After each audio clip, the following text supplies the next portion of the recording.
हाँ भाई। तो आज हम लोग अपने पास पार्टनरशिप आगे कंटिन्यू करेंगे। तो आज हम अपने पास पार्टनरशिप कंप्लीट कर देंगे। ठीक है, इसके अंदर बस एक छोटा सा टॉपिक और रह गया हमारा, जो है जॉइंट लाइफ पॉलिसी का। तो पार्टनरशिप में आगे हेडिंग डालो अपने पास, joint life policy.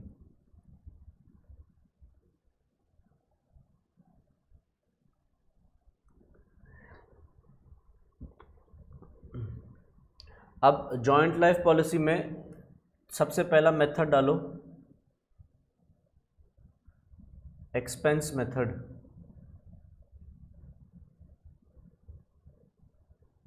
Expense method. चलो अब इसमें लिखना शुरू करो। पहले थोड़ा बहुत लिखेंगे, फिर सामान्य वाला पोर्शन करेंगे। लिखो, under this method, under this method the premium paid, the premium paid for the policy, the premium paid for the policy is treated as, is treated as an expense, is treated as an expense।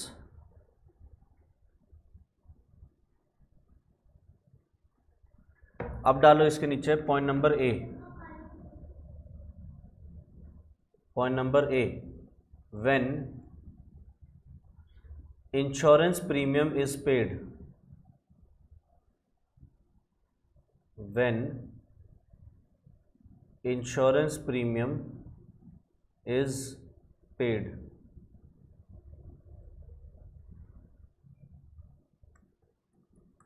लिखो इसमें journal entry लिखो नीचे, JLP premium debit, JLP मतलब joint life policy, JLP premium debit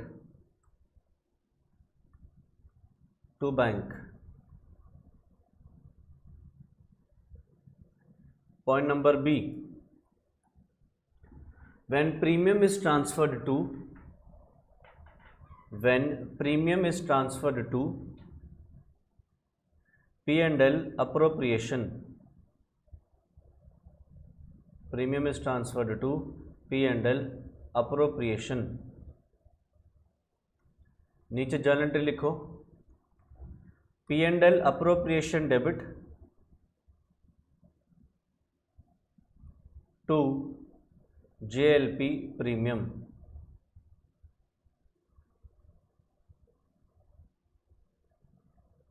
Next, point number C, if a partner dies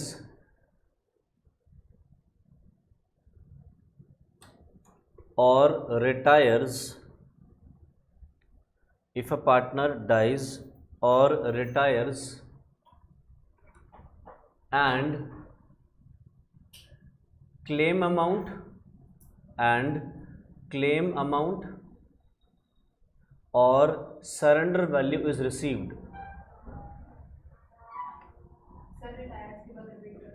or surrender value is received।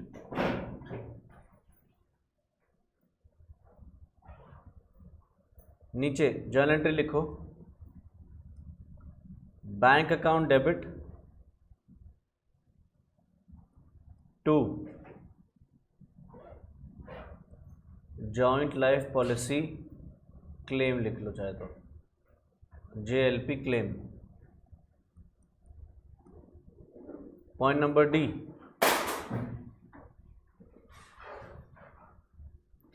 When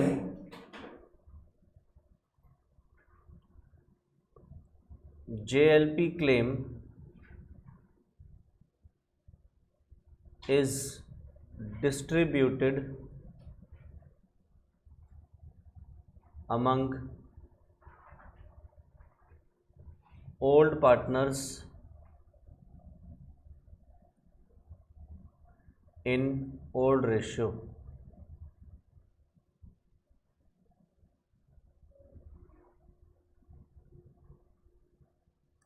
तो नीचे journal entry लिखो, JLP claim debit to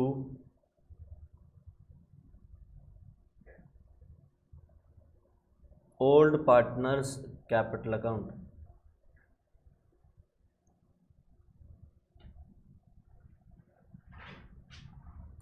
तो पहला method हो गया हमारा expense method. आगे डालो second point, asset method. Asset method लिखो, under this method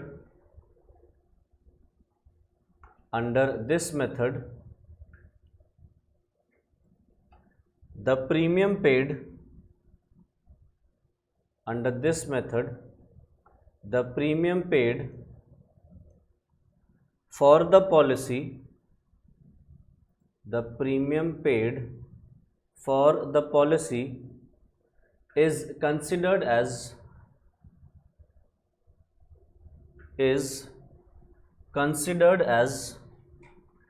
an asset, is considered as an asset। तो अपने पास नीचे डालो point number A, when JLP premium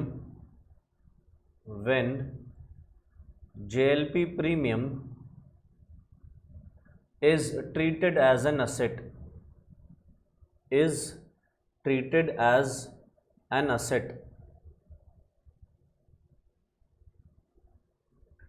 तो जर्नल एंट्री लिखो अपने पास, JLP asset debit to bank, JLP asset debit to bank. Amount में लिख दो premium amount.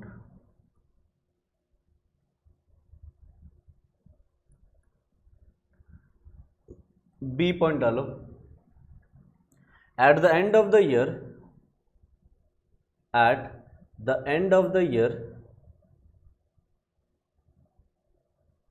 if surrender value, at the end of the year if the surrender value is less than the book value, surrender value is less than the book value, then the difference is transferred,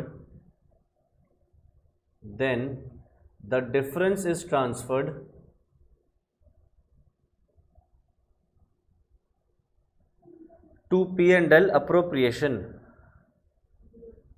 difference is transferred to P&L appropriation।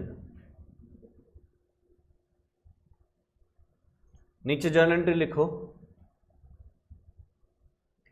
P&L appropriation debit, P&L appropriation debit to JLP asset, P&L appropriation debit to JLP asset। Amount में लिखो book value minus surrender value, book value minus surrender value. आगे अभी C point डालने से पहले नीचे लिखो, JLP asset will be shown, JLP asset will be shown in the balance sheet as asset।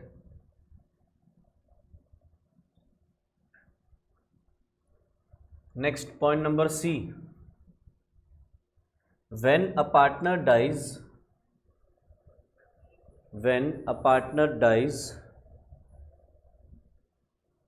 and the sum assured and the sum assured oblique surrender value is received, oblique surrender value is received। तुमने जहां लिखा है ना dies, dies के आगे oblique करके लिख दो retires. When a partner dies oblique retires. तो नीचे एंट्री लिखो, bank account debit to JLP asset. Amount में लिखो सम अश्योर्ड और surrender value. Next, when profit is transferred, when profit is transferred among the partners, when profit is transferred among the partners,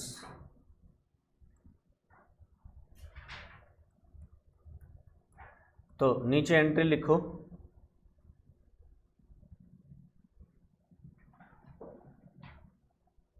JLP asset debit to old partners capital account।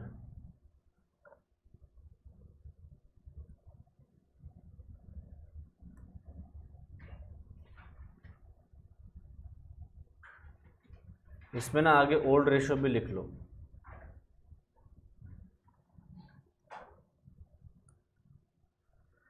तीसरा method लिखो, third method है sinking fund method.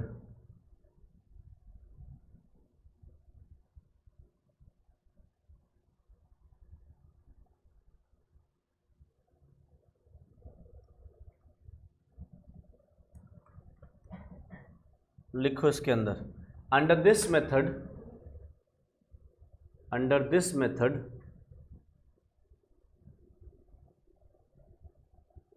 profits equal to premium, profits equal to premium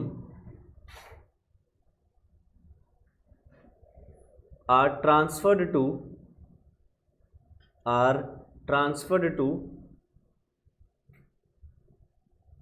sinking fund every year, are transferred to sinking fund every year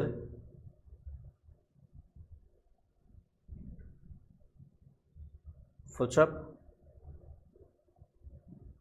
sinking fund is also called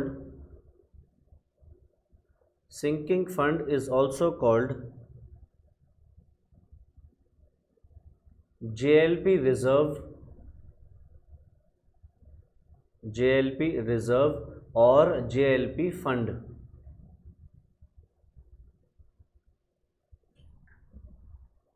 full stop. आगे लिखो cash equal to profits,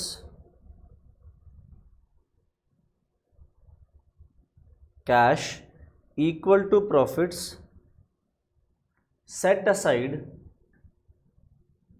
aside is invested in JLP, is invested in JLP।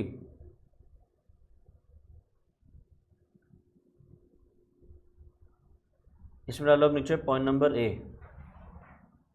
when profits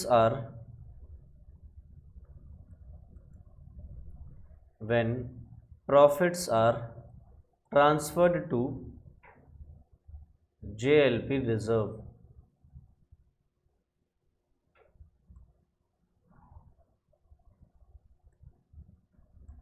entry लिखो P&L appropriation debit to JLP reserve।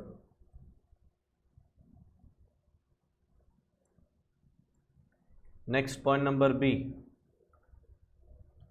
When premium is paid, when premium is paid,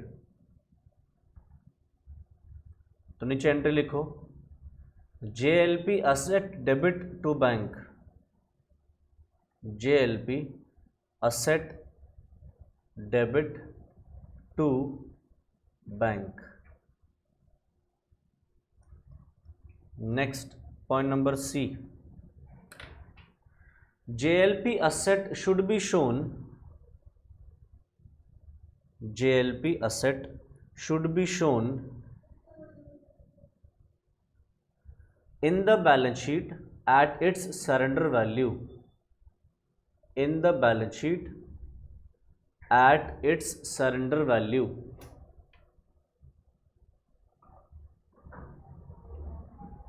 Full stop। If the surrender value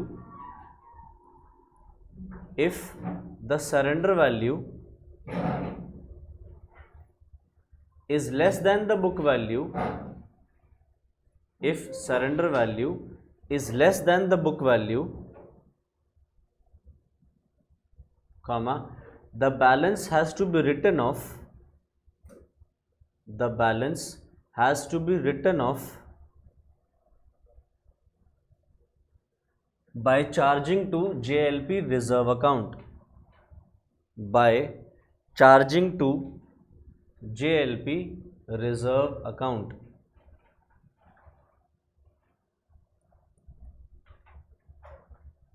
तो नीचे journal entry लिखो, JLP reserve debit to JLP asset, amount में लिखो book value minus surrender value.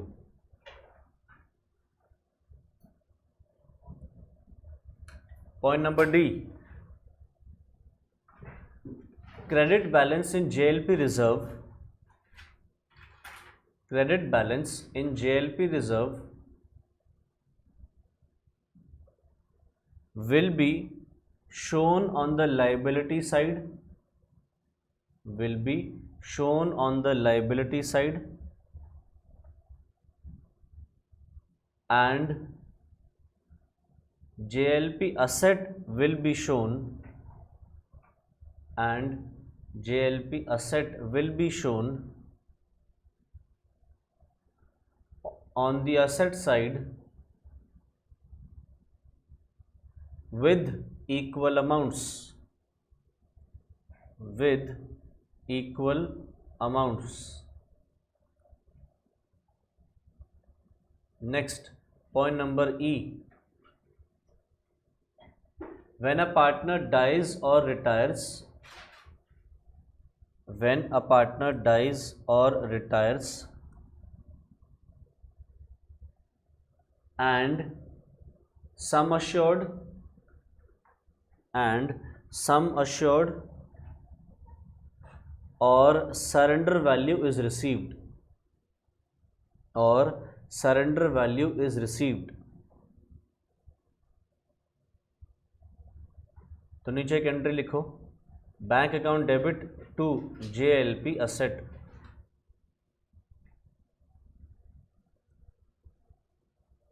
Amount में आएगा sum assured या फिर surrender value,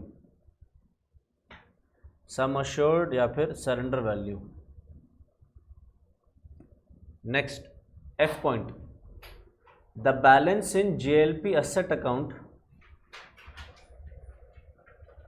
the balance in JLP asset account after death or retirement, after death or retirement represents profit, represents profit which should be transferred to, which should be transferred to JLP reserve,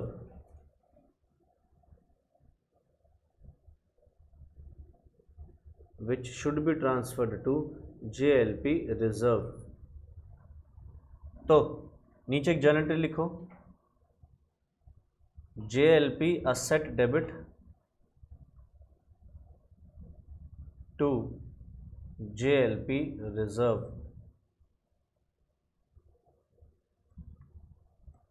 और last point फिर खत्म लिखने वाला काम, the credit balance in JLP reserve, the credit balance in JLP reserve represents profit, represents profit. Push-up. It should be shared among all the partners. It should be shared among all the partners in their old ratio. In their old ratio.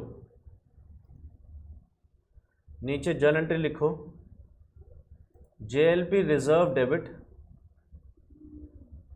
JLP reserve debit to all partners capital account,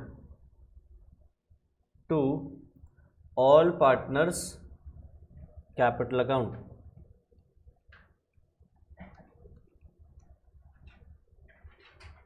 ठीक है,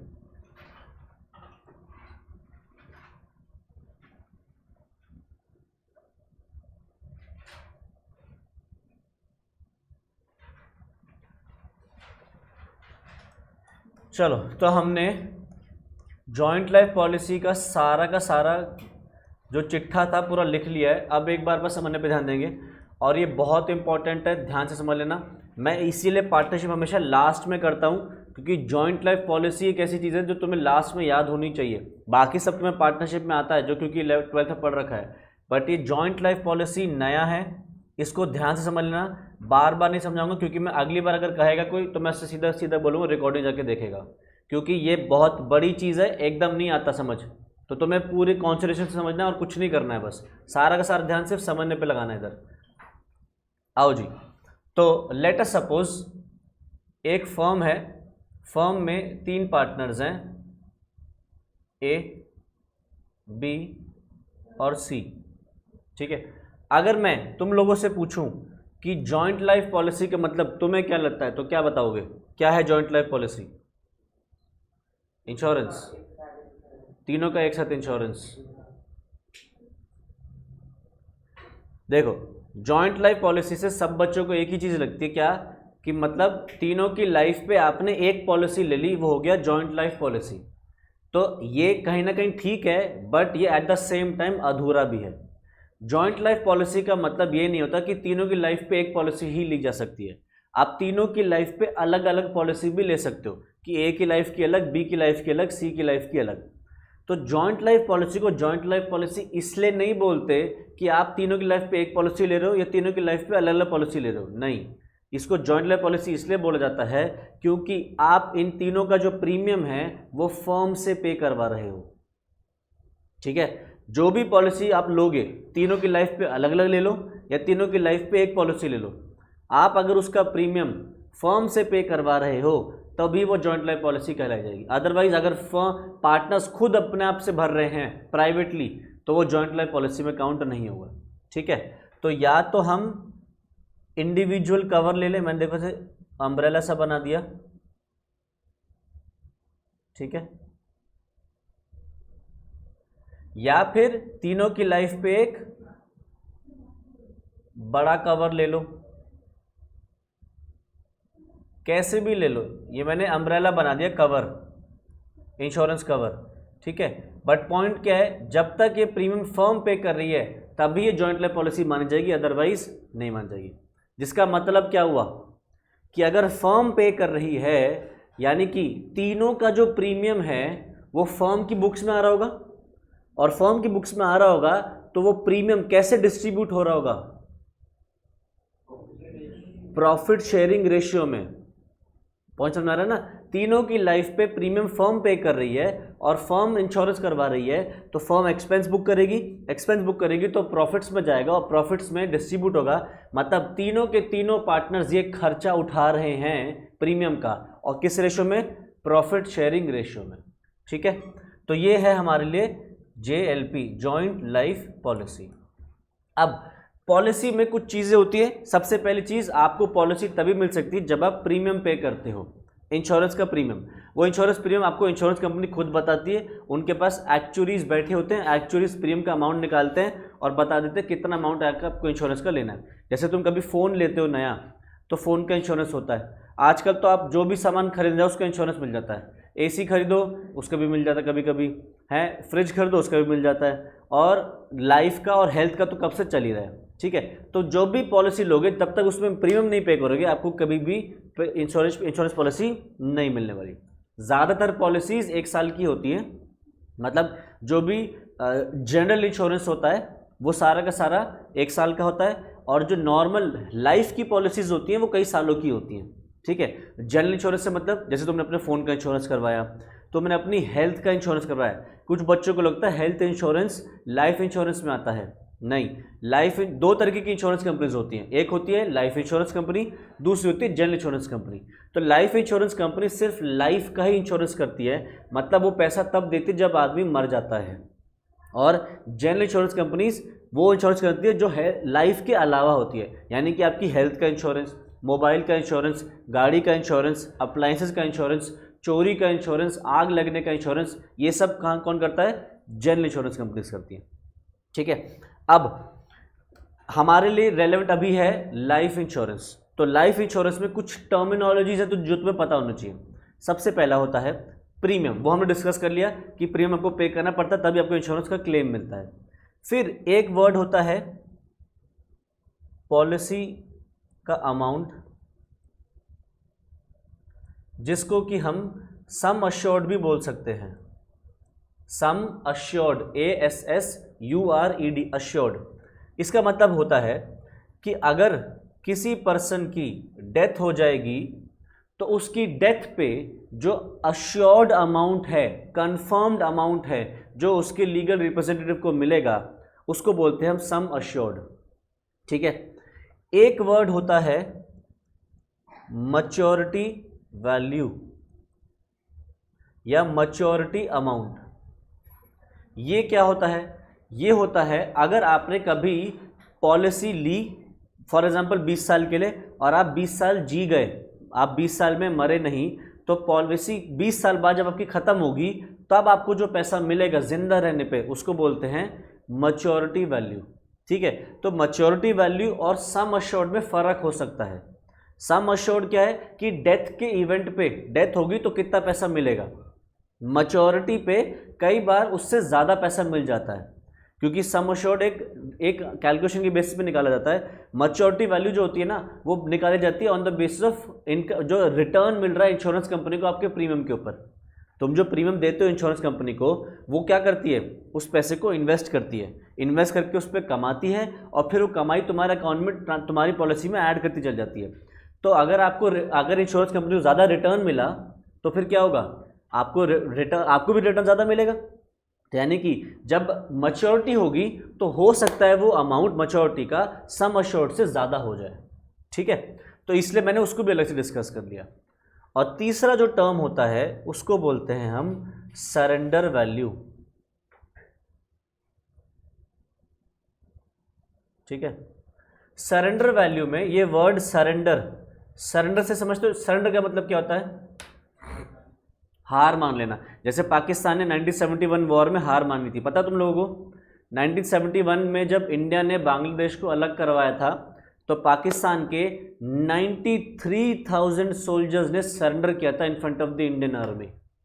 imagine करो, 93,000 soldiers ने surrender किया था। ये second biggest surrender था after the world war 2। World war 2 में बहुत ज़्यादा सरेंडर किए थे, उसके बाद सेकंड हाईएस्ट सरेंडर किया था इंडिया के सामने पाकिस्तान ने 93,000 सोल्जर्स से सरेंडर किया था। ठीक है, तो और तुम्हें पता उस समय पे इंडियंस थे भी नहीं थे वहाँ पे, जितने सरेंडर कर चुके थे ना, इंडियंस बहुत ही कम थे।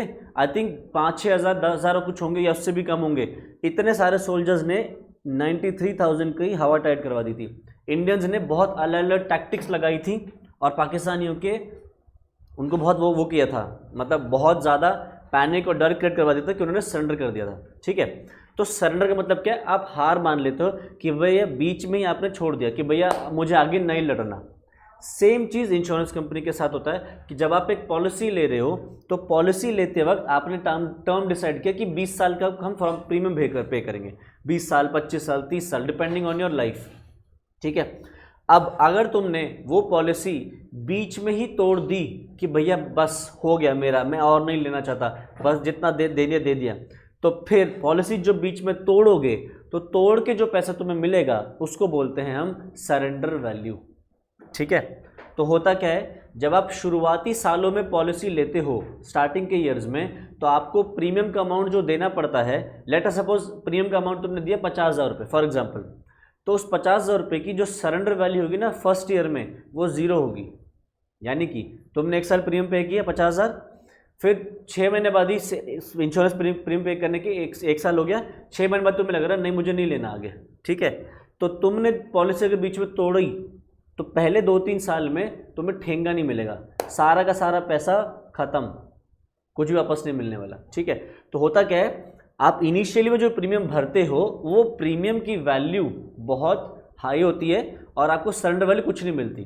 बट जैसे जैसे आप आगे चलते जाते हो प्रीमियम का अमाउंट तो सेम रहेगा जो फर्स्ट ईयर में पे किया था, बट धीरे धीरे उसकी सरेंडर वैल्यू बढ़ती चली जाती है और एक पॉइंट के बाद सरेंडर वैल्यू जो होती है वो प्रीमियम के अमाउंट से ज़्यादा हो जाती है।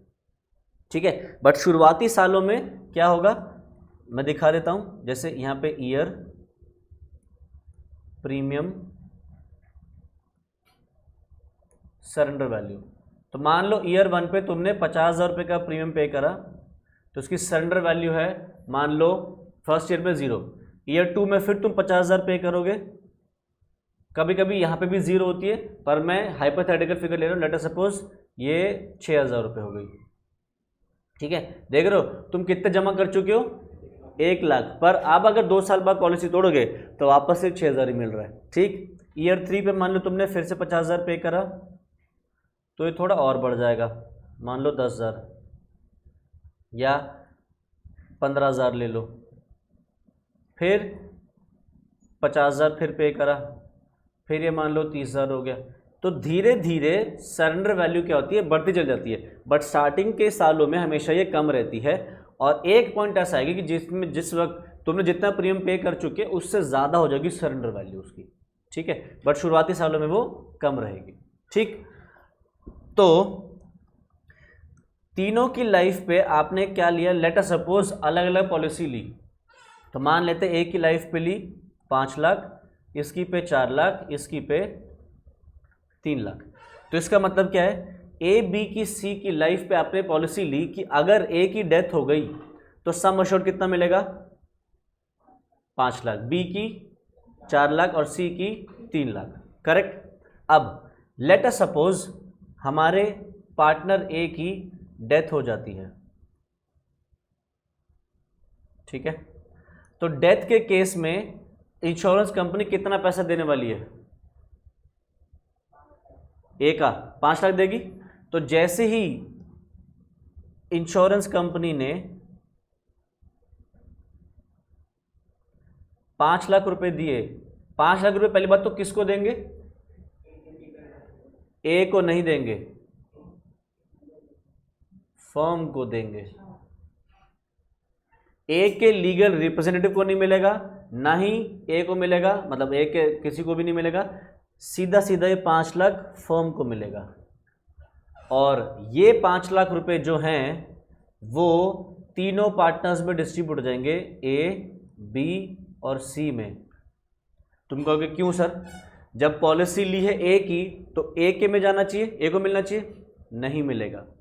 क्यों नहीं मिलेगा, क्योंकि मैंने जब शुरुआत करी थी तब मैंने क्या बोला था कि इन तीनों की लाइफ पे जो पॉलिसी है वो प्रीमियम कौन बेयर कर रहा होगा, फर्म बेयर कर रही होगी, फर्म में प्रॉफिट्स में डाल रही होगी, और वो खर्चा कौन बेयर कर रहा होगा, तीनों पार्टनर्स। किस रेशियो में, प्रॉफिट शेयरिंग रेशियो में।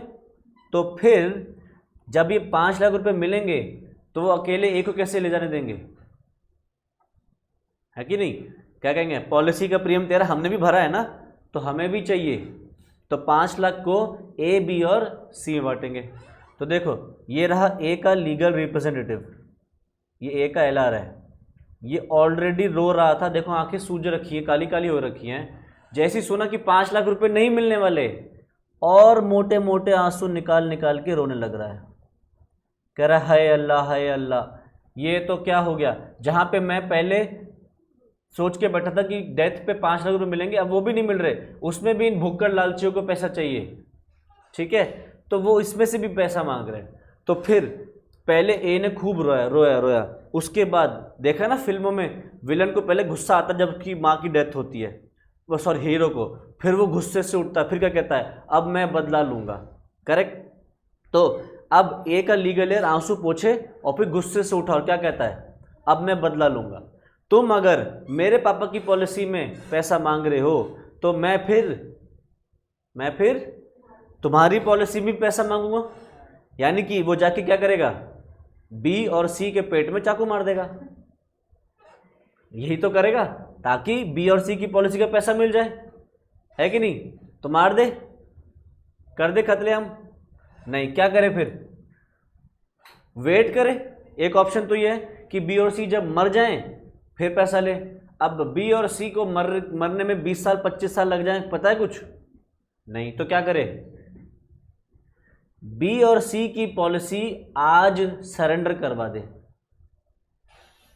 और क्या कहे, आज के दिन तुम्हारी पॉलिसी का जितना पैसा मुझे मिलता है मैं वो भी लूंगा, ठीक है। तो जब मौत हुई तो ए की तो पॉलिसी सम एश्योर्ड मिलेगा, बी और सी का क्या मिलेगा, सरेंडर वैल्यू। आज ही कहेगा आज ही पॉलिसी अपनी तोड़ो, ठीक है, और पॉलिसी तोड़ के पैसा मंगवाओ और वो पैसा तुम मुझे दो, ठीक है। तो बी और सी फिर फ़ोन करेंगे इंश्योरेंस कंपनी में और पूछेंगे जल्दी से बताओ आज हमारी पॉलिसी अगर तोड़ी जाए तो उसके कितने पैसे मिलेंगे। तो लेट अस सपोज बी की पॉलिसी के मिलेंगे 1.5 लाख और मान लो सी की पॉलिसी के मिलेंगे 1 लाख। तो ए क्या कहेगा कि इन 2.5 लाख रुपए में मुझे मेरा हिस्सा भी चाहिए। तो होगा क्या, सिर्फ 5 लाख नहीं देगी इंश्योरेंस कंपनी, 5 लाख के अलावा 1.5 लाख रुपए बी का देगी, 1 लाख रुपए सी का देगी और 5 लाख रुपए ए का। तो इन टोटल 7.5 लाख रुपए देंगे, जो कि ए, बी और सी तीनों में डिस्ट्रीब्यूट हो जाएगा in their profit sharing ratio. अब देखो, अब सही ट्रीटमेंट हुआ क्योंकि तीनों ने प्रीमियम बेयर किया है, तो तीनों ही उससे होने वाले फायदे को भी उठाएंगे अपने पास, करेक्ट। तो ये हो गया हमारा ट्रीटमेंट 7.5 लाख रुपए का, यानी कि तीनों की पॉलिसीज का प्रीमियम मिलेगा। अच्छा, लेट अस सपोज ए की मौत नहीं होती, ए नहीं मरा, बट ए ने रिटायरमेंट ले ली, तब क्या होगा, ए रिटायर हुआ, तब क्या करेंगे। तो ए जब जाएगा तो वो अपनी पॉलिसी सरेंडर करेगा, ठीक है। मरा तो नहीं ना, तो 5 लाख रुपए मिल जाएंगे,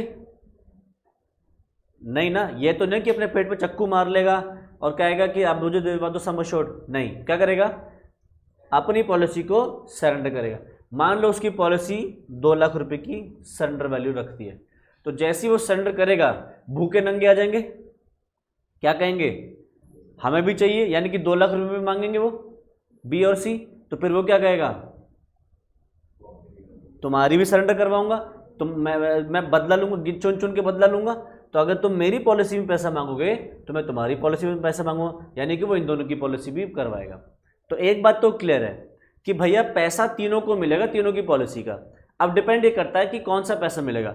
in the event of death, अगर डेथ हो गई तो फिर सम एश्योर्ड मिलेगा जिसकी डेथ हुई और बाकियों का सरेंडर वैल्यू मिलेगी, और अगर रिटायर हुआ है तो सभी की सरेंडर वैल्यू मिलेगी। तो ये बात क्लियर है।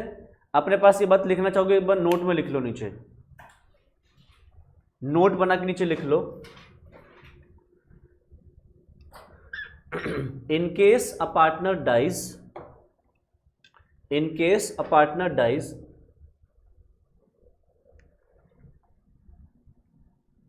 The sum assured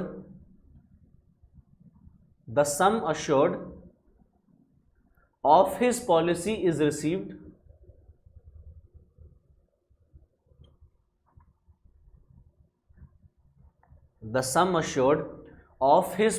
is received and surrender value of the remaining partners is received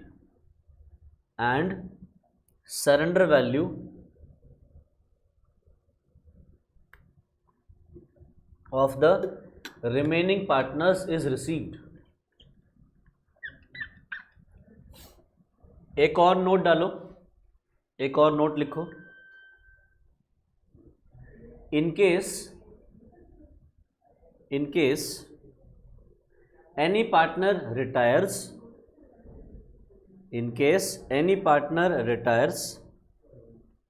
then surrender value of all the partners is received.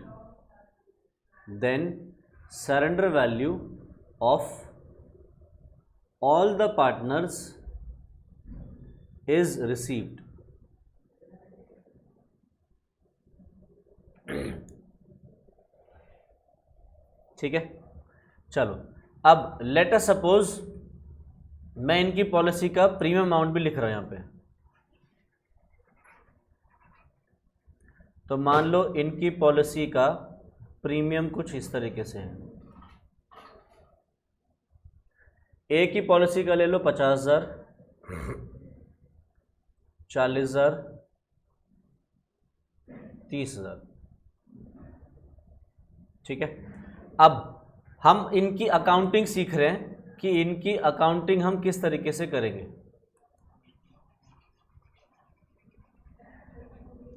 तो सबसे पहला मेथड हम वो करेंगे जो तुम्हें बचपन से सिखाया जा रहा है। तुम्हें जब भी तुम देखते थे इंश्योरेंस प्रीमियम, तो उसको कहाँ ट्रांसफर कर देते थे? ईयर एंड पे।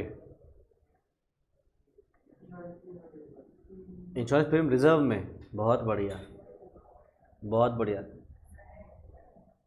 कहाँ ट्रांसफर कर देते थे इंश्योरेंस? ईयर एंड पे, बैलेंस शीट। बहुत बढ़िया। पी एंड एल में as an expense, trading account में डालते हो डायरेक्ट एक्सपेंस, इनडायरेक्ट एक्सपेंसेस डालते हो पीएनएल में, और पीएनएल में इंश्योरेंस प्रीमियम भी एज एक्सपेंस दिखाते हैं। तो पहला मेथड ही क्या है? Expense method. तो हम क्या करते हैं एक्सपेंस मेथड में कि हमने जो भी प्रीमियम पे करा है वो सारा का सारा प्रीमियम हम एक खर्चे की तरह मानेंगे। ठीक है, तो लेट अस सपोज ये हमारी प्रीमियम का अमाउंट है, तो एक्सपेंस मेथड में क्या करेंगे? ये एंट्री पास करेंगे एक्सपेंस की। तो एंट्री करेंगे हम JLP premium debit to bank. 50 + 40 90, 90 + 30 1,20,000। और इस 1,20,000 को हम ट्रांसफर कर देंगे P&L अप्रोप्रिएशन में, क्योंकि पार्टनर्स का है तो P&L अप्रोप्रिएशन में जाएगा। तो एंट्री हो जाएगी P&L appropriation debit to JLP premium 1,20,000। अब ये एंट्री कंपनी हर साल करती जाएगी जब तक पार्टनर्स जिंदा हैं, कोई पार्टनर रिटायर हो ना, यही एंट्री रिपीट होती जाएगी। अब लेट अस सपोज 5 साल हो गए हैं, तो 5 सालों तक फर्म ये एंट्री करती चली जाएगी और कुछ नहीं करेगी इसके अलावा। ठीक है, 5 साल बाद मान लो ए की डेथ हो जाती है, तो बताओ पैसा कितना मिलेगा? 5 साल बाद ए की डेथ हो जाती है तो इंश्योरेंस कंपनी कितना अमाउंट देगी? बस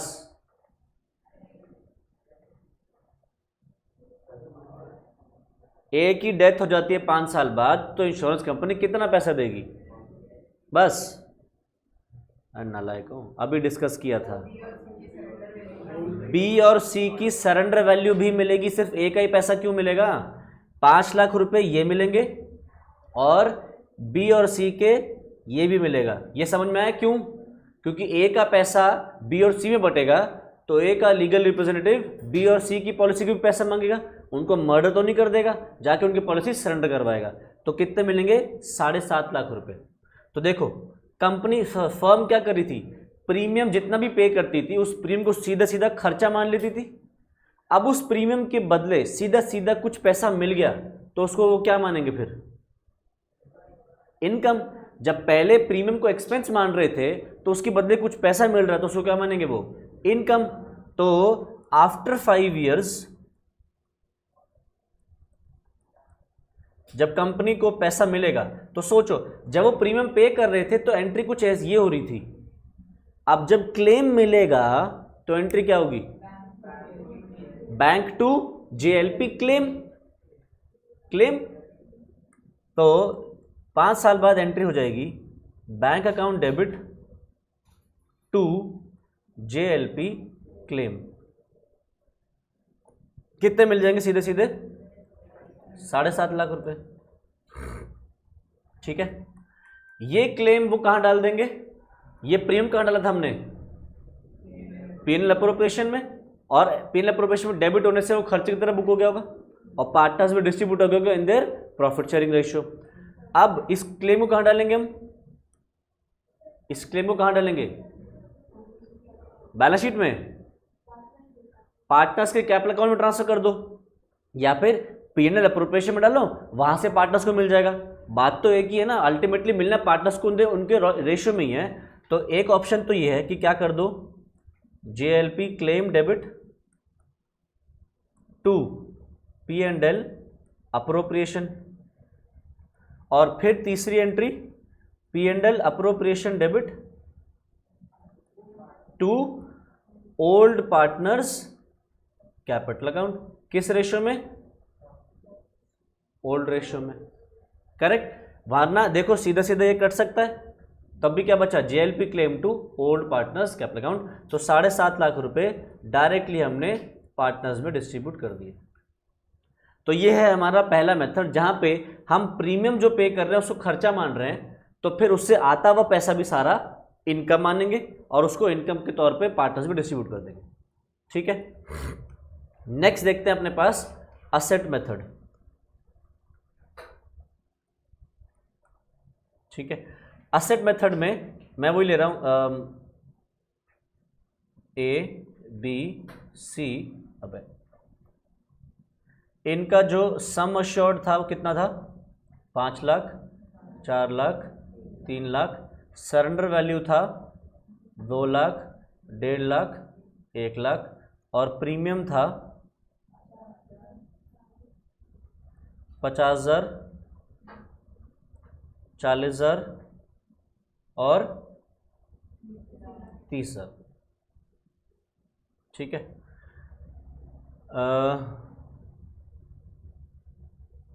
एक काम करता हूँ, रुक जा, मुझे कुछ दिखाना है तुम्हें, नहीं तो फिर ये कई बार समझ सा नहीं आता तुम लोगों को।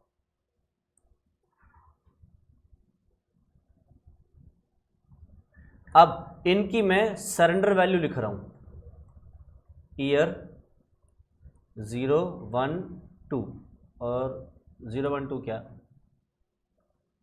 1, 2, 3।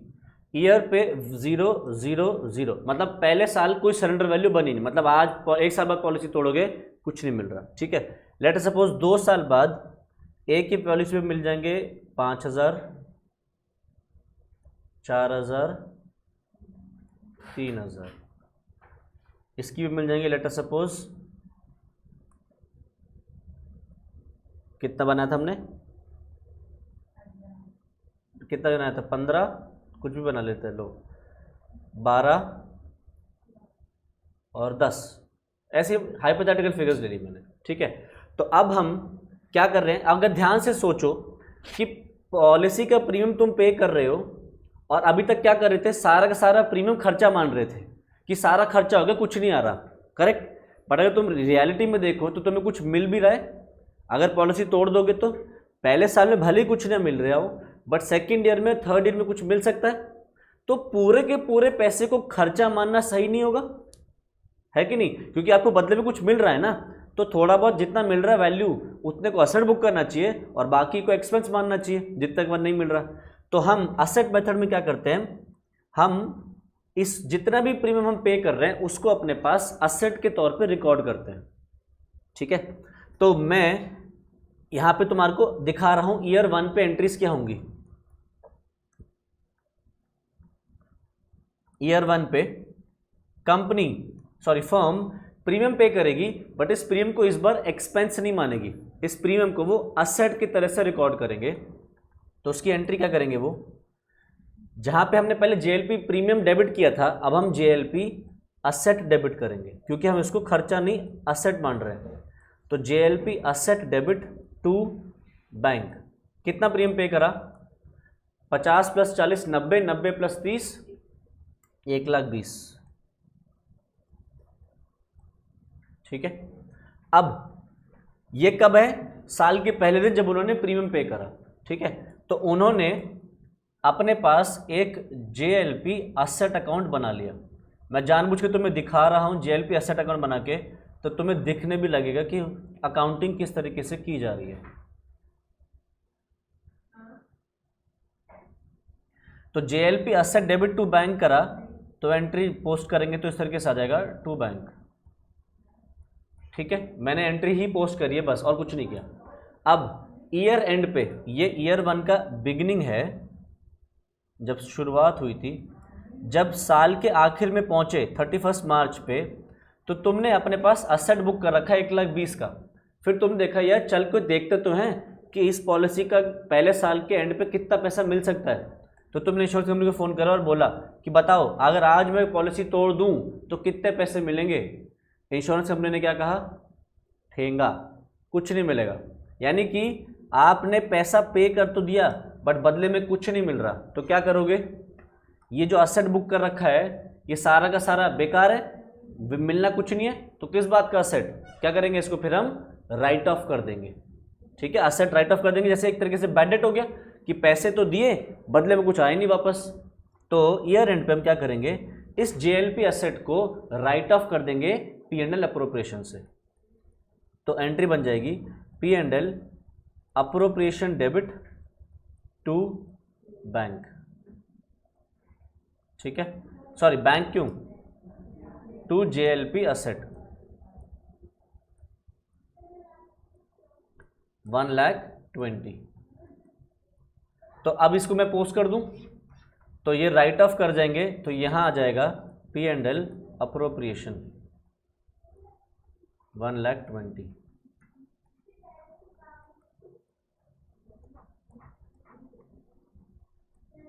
चलो, तो ये हो गया हमारा ये। नेक्स्ट ईयर 2 पे आते हैं। ईयर 2 पे हम फिर से प्रीमियम पे करेंगे, तो फिर से यही प्रीमियम पे करेंगे, तो फिर से यही एंट्री हो जाएगी। तो JLP asset debit to bank फिर से हुई, आओ JLP asset debit to bank फिर से हो गई 1,20,000। अच्छा, अब ईयर 2 पे फिर उन्होंने ये कर दिया, हमने ईयर 2 पे इंश्योरेंस कंपनी को फ़ोन किया और बोला आज अगर हम तीनों की पॉलिसी तोड़ देते हैं तो कितना पैसा मिलेगा। इंश्योरेंस कंपनी ने हिसाब लगाया, 5 + 4 9, 9 3 12, मतलब प्रीमियम कितना पे कर चुके हैं 1,20,000, पर बदले में कितना मिलेगा 12,000। तो हमने बेकार ही में 1,20,000 बुक कर रखा है, असेट से मिल कितना रहा है सिर्फ 12, तो असेट कितने पे रिकॉर्ड होना चाहिए 12 पे। अब हमने 1,20,000 पे रिकॉर्ड कर रखा है, रिकॉर्ड करना चाहिए था 12 पे, तो अब क्या करें 1,08,000 हटा दो, राइट ऑफ कर दो, क्योंकि आपने उतने का बुक करने की जरूरत ही नहीं थी। तो हम क्या करेंगे ईयर 2 पे एक्सपेंस तो इतने डालेंगे, असेट तो इतने बुक करेंगे, बट राइट ऑफ जब करेंगे तो हम क्या करेंगे जितना असेट एक्सेस बुक कर दिया उसको राइट ऑफ कर दो। तो 1,08,000 से ज़्यादा रिकॉर्ड कर दिया उसको हम राइट ऑफ कर देंगे। तो यहाँ पे राइट ऑफ कर दो P&L अप्रोप्रिएशन 1,08,000। तो असेट कितने का रह गया अब 12,000, वो आ जाएगा बैलेंस कैरिड डाउन। तो ये समझ में आ रहा है, असेट अब दिखने लग गया है हमारी बुक्स में कितने पे 12,000 पे, वो अगले साल ओपनिंग बैलेंस बन जाएगा 12,000 का, ठीक। नेक्स्ट थर्ड ईयर में आते हैं। थर्ड ईयर पे फिर प्रीमियम पे करेंगे, तो ईयर 3 पे फिर प्रीमियम पे करा हमने, एंट्री क्या बनी, JLP asset debit to bank 1,20,000 post कर देते हैं। तो फिर से यहां डालो बैंक 1,20,000। तो असेट कितने का हो गया अब हमारा, असेट कितने का हो गया 1,32,000। ठीक है, 12 का तो था ही, 1,20,000 से और बढ़ गया 1,32,000 का हो गया। अब ईयर 3 पे फिर फोन किया और पूछा हमारे असेट की कितनी वैल्यू, तो उन्होंने क्या बोला 15 + 12 27, 27 + 10 37,000। ठीक है, 37,000 रुपये का आपका असेट है और हमने रिकॉर्ड कितने पे कर रखा है, हमने तो हमारा टोटल असेट कितने का हो गया है 37,000 का, हमने असेट कितने पे रिकॉर्ड कर रखा है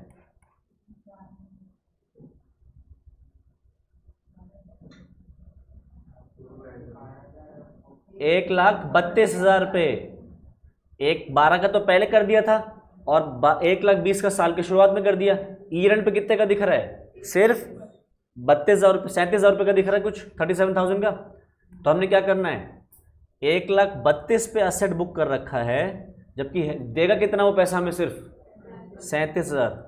तो कितने से ज़्यादा बुक कर दिया 93,000 से ज़्यादा रिकॉर्डेड है, नहीं 93 नहीं 95, 95,000 से वो ज़्यादा रिकॉर्डेड है। तो क्या करेंगे 95,000 राइट ऑफ कर देंगे। नहीं आया समझ, आ गया? तो ईयर एंड पे 95 राइट ऑफ कर दो।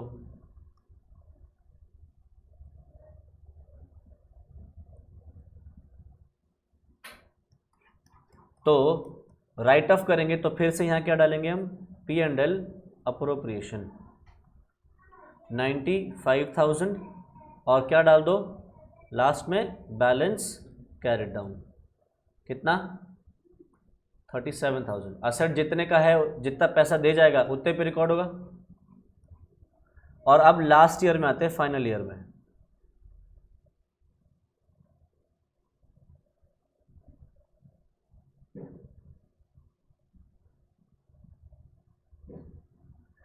तो ये आ गया बैलेंस ब्रॉट डाउन।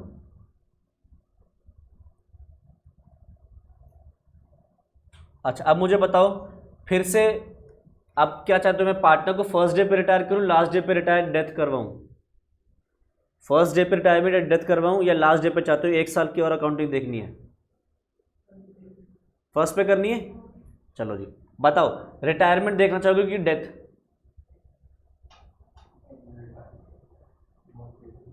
मौत देखनी है। अच्छा चलो दोनों दिखा देता हूं। अब मान लो फॉर एग्जांपल, बहुत ध्यान से, बहुत कॉमन सेंस है, बहुत छोटी सी चीज है। लेट अस सपोज ए हमारा रिटायर कर जाता है 3 साल के बाद, ठीक है। तो रिटायरमेंट पे ए की सवाल देखना और अपना बताना, ए की रिटायरमेंट पे इंश्योरेंस कंपनी से कितना पैसा मिलेगा, और वो तीसरे साल के आखिर में रिटायर हो रहा है या कह लो चौथे साल के पहले दिन पे ही, तो इंश्योरेंस कंपनी से कितना पैसा मिलेगा।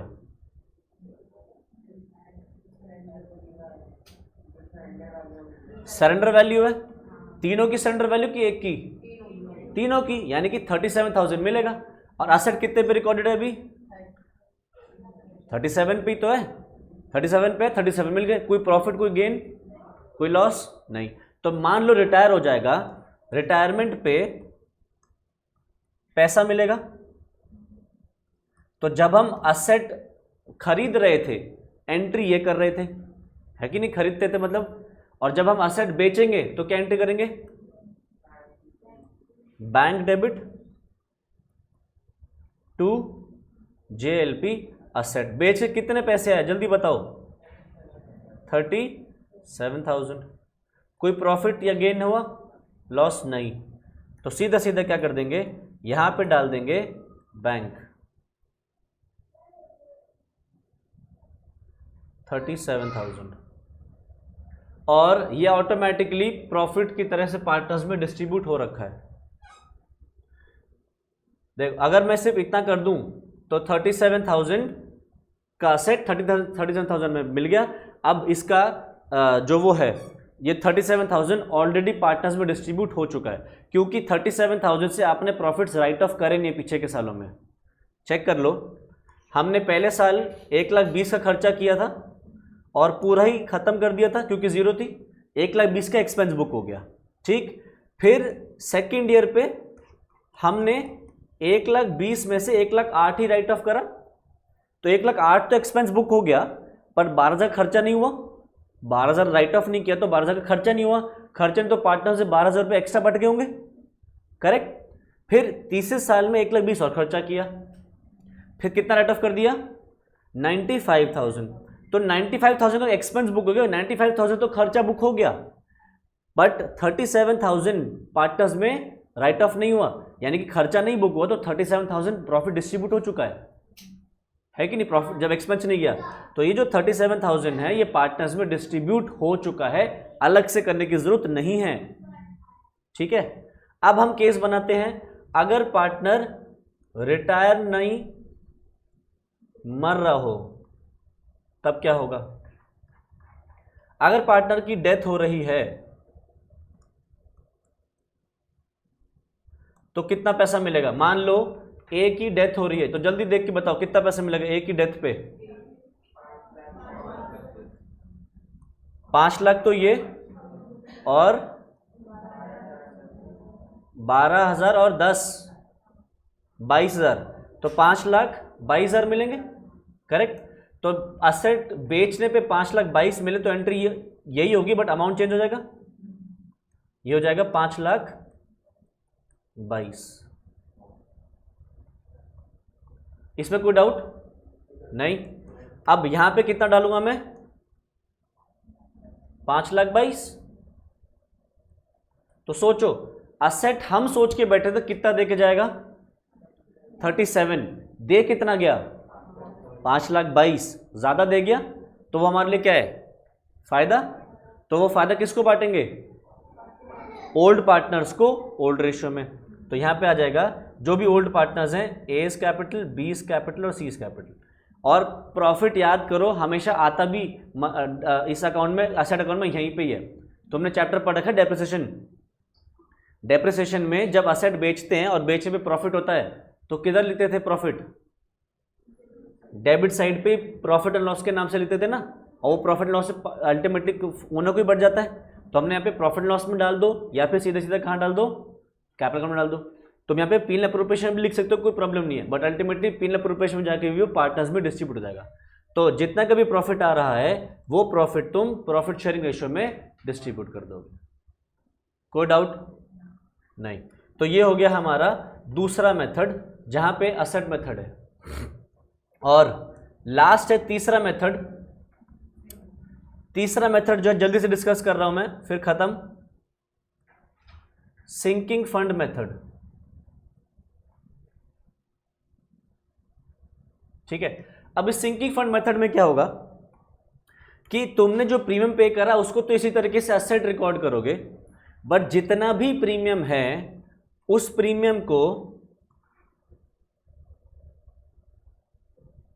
उतना प्रीमियम का प्रॉफिट अलग से निकाल लोगे।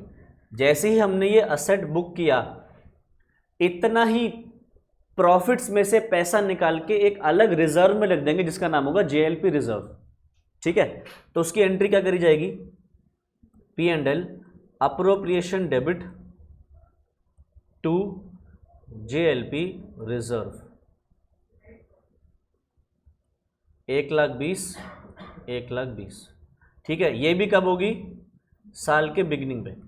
तो आपने जितना भी प्रीमियम पे करा उसको असेट बुक करो, एंड उसका इक्वल अमाउंट, जितना भी प्रीमियम पे कर रहे हो उसका इक्वल अमाउंट प्रॉफिट्स में से निकालो, पी&एल अप्रोप्रिएशन से निकालो और एक अलग रिजर्व में डाल दो। तो क्या दिखेगा, JLP asset debit to bank और एक P and L appropriation to JLP reserve. तो हाँ, तो दोनों दिखेंगे, असेट रिजर्व दोनों दिखेंगे। अब मैं बना रहा हूं तुम्हारे सामने जेएलपी रिजर्व का खाता भी। ठीक है, अब बस लास्ट चल रहा है, ये बहुत इंपॉर्टेंट है, ध्यान से देख लेना, कई बार यही समझ नहीं आता, बस लास्ट है बिल्कुल। अब देखो, पहली entry JLP asset to bank, वो यहां पे पॉज कर दी है। दूसरी एंट्री क्या है, P&L appropriation to JLP reserve, इसकी भी पोस्टिंग करनी है मुझे। तो JLP रिजर्व में क्या करूं, क्रेडिट 1,20,000 किसके नाम से, P&L अप्रोप्रिएशन। तो मैं यहां डाल दूंगा P&L अप्रोप्रिएशन 1,20,000, ठीक है। अब फिर साल खत्म हुआ, हमने इंश्योरेंस कंपनी को फोन किया, हाँ भाई कितना पैसा बनता है मेरा अगर आज पॉलिसी सरेंडर करूं, तो क्या मिला, ठेंगा, कुछ नहीं मिलने वाला, यानी कि सारा का सारा नुकसान।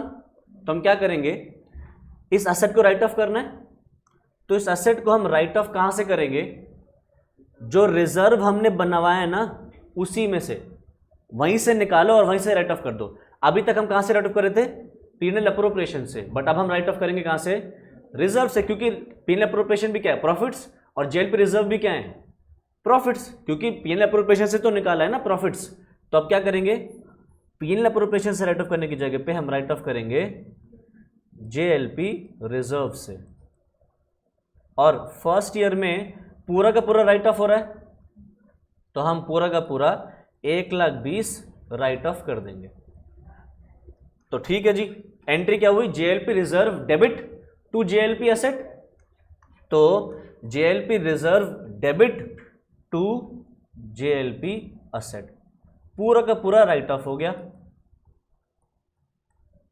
1,20,000 पूरा खत्म हो गया, ठीक। तो ये तो रिजर्व खत्म हुआ, एसेट भी खत्म करना है, एसेट हम राइट ऑफ करते किससे, P&L अप्रोप्रिएशन से। अब इसको हटा के क्या कर देंगे यहाँ पे, JLP रिजर्व,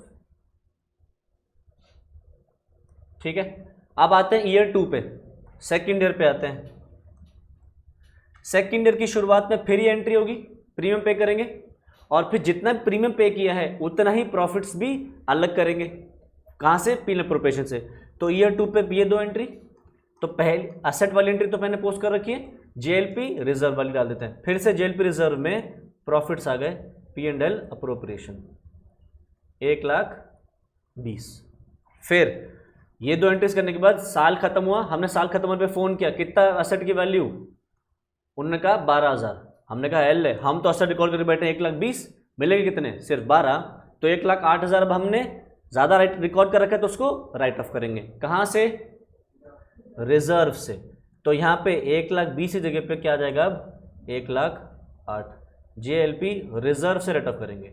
P&L अप्रोप्रिएशन भी तो यूज़ कर सकते थे, बट P&L अप्रोप्रिएशन नहीं करे क्योंकि हमने उसमें से पहले से निकाल लिया। तो अब JLP एसेट 1,08,000 से खत्म, तो JLP रिजर्व का बैलेंस कितना हो गया, 12,000।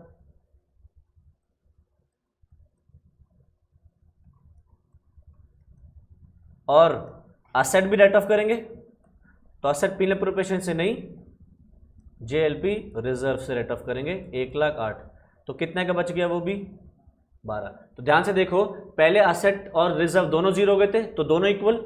दूसरे केस में सेकेंड ईयर में ये भी 12,000 और रिजर्व भी 12,000। ईयर 3 ले एक बार और आते हैं, फिर से ईयर 3 पे क्या होगी, एसेट खरीदना और रिजर्व में ट्रांसफर किया, 1,20,000 दोबारा से रिजर्व में ट्रांसफर करते हैं, तो बैलेंस कैरी डाउन, पहले बैलेंस ब्रॉट डाउन बनेगा,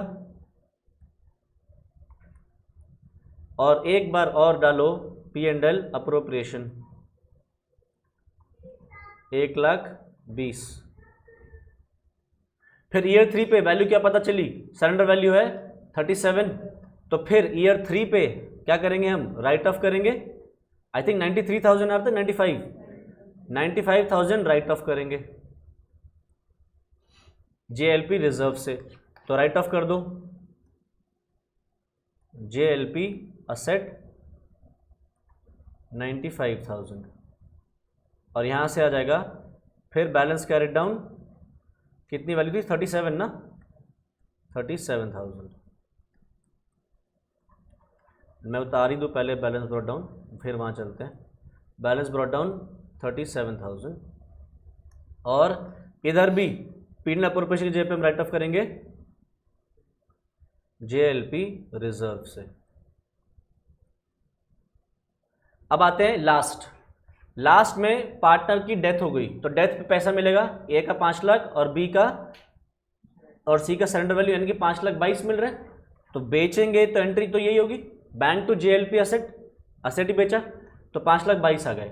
अब प्रॉफिट हो रहा है हमारे को कितने का, चेक करने के बाद जल्दी से 522 माइनस 37, 4,85,000 का प्रॉफिट हो रहा है। 4,85,000 का हमें प्रॉफिट हो रहा है। हमारे पास एक प्रॉफिट का अकाउंट है, क्या नाम है उसका, JLP रिजर्व, प्रॉफिट्स ही तो है उसके अंदर, तो ये 4,85,000 प्रॉफिट्स उसमें ट्रांसफर कर दो, JLP रिजर्व, ठीक है 4,85,000। अब देखो इधर डेबिट हो रहा है, JLP एसेट में डेबिट हुआ JLP रिजर्व, तो JLP रिजर्व में क्रेडिट हो जाएगा JLP एसेट,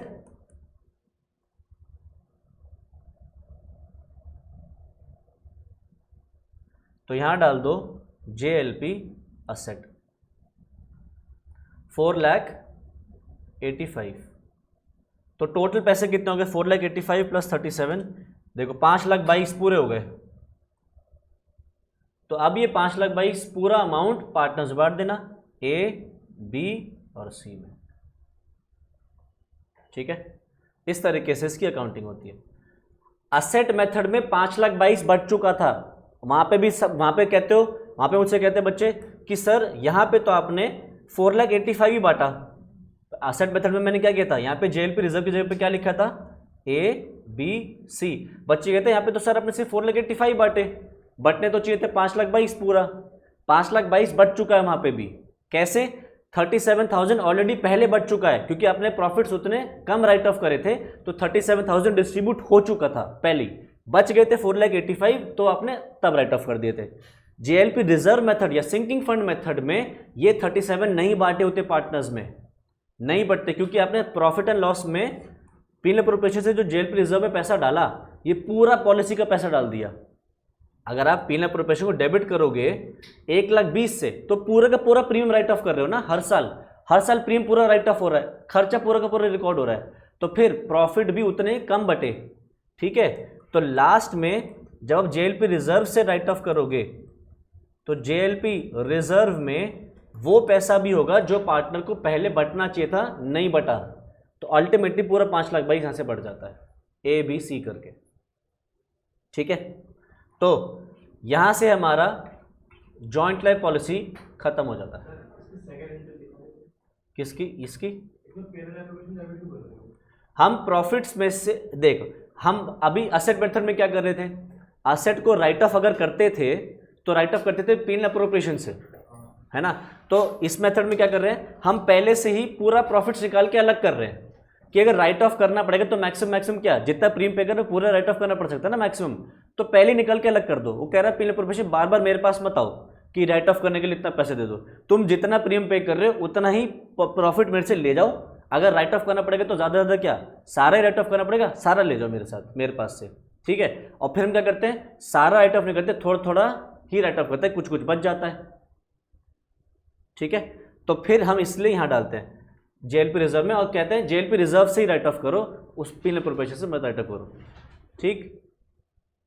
चलो जी, तो यहां से हमारा पार्टनरशिप खत्म हो जाता है। इसके क्वेश्चंस एक बार अपने पास बुक में कर लेना, ICAI के मॉड्यूल से जरूर आने के चांसेस हैं, किसी क्वेश्चन में डाउट आए तो मेरे पास ले आना, ठीक है।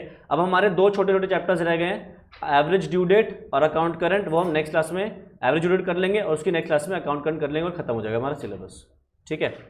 तो आज इतना ही, thank you so much, bye bye.